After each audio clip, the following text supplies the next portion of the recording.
ഇന്ന് ലോകമെമ്പാടും കാണുന്ന സ്റ്റാർബക്സ് ആദ്യം ഒരു കോഫി ബീൻസ് മാത്രം വിൽക്കുന്ന ഒരു ചെറിയ കമ്പനിയായിരുന്നു. 1983 ഹോവാർഡ് എന്ന വ്യക്തി മിലാനിൽ വന്നപ്പോൾ ഇവിടുത്തെ കോഫി കൾച്ചർ കണ്ടിട്ട് വളരെയധികം ഇംപ്രസ്ഡായി. ആളുകൾ കോഫി കുടിക്കാൻ മാത്രമല്ല, കൂട്ടുകാർക്കൊപ്പം ഇരിക്കാനും സംസാരിക്കാനും സമയം ചെലവഴിക്കാനുമാണ് കോഫി ബാറുകളിൽ വരുന്നതെന്ന് അദ്ദേഹത്തിന് മനസ്സിലായി. പ്രത്യേകിച്ച് ഇവിടുത്തെ ട്രഡീഷണൽ എസ്പ്രസോ ബാർസ് അദ്ദേഹത്തിന് വളരെ ഇഷ്ടമായി.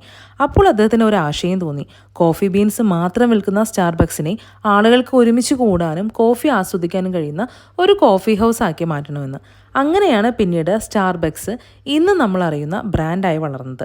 അതുകൊണ്ടാവാം വർഷങ്ങൾക്കു ശേഷം മിലാനിൽ തന്നെ സ്റ്റാർബക്സിൻ്റെ ഏറ്റവും സ്പെഷ്യലായ റിസർവ് റോസ്റ്ററി തുറന്നത്.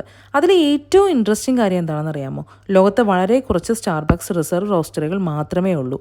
ഇതൊരു കോഫി ഷോപ്പ് മാത്രമല്ല, കോഫി റോസ്റ്റ് ചെയ്യുന്നതും ബീൻസ് പ്രോസസ്സ് ചെയ്യുന്നതും സ്പെഷ്യൽ ഡ്രിങ്ക്സ് തയ്യാറാക്കുന്നതും എല്ലാം ഇവിടെ നമുക്ക് നേരിട്ട് കാണാം. കോഫി ഇഷ്ടമാണെങ്കിലും അല്ലെങ്കിലും മിലാനിൽ വന്നാൽ ഈ സ്ഥലം ഒരിക്കലെങ്കിലും നിങ്ങൾ കണ്ടിരിക്കണം. അപ്പോൾ താങ്ക്സ് ഫോർ വാച്ചിങ്. ചാओ ചാओ.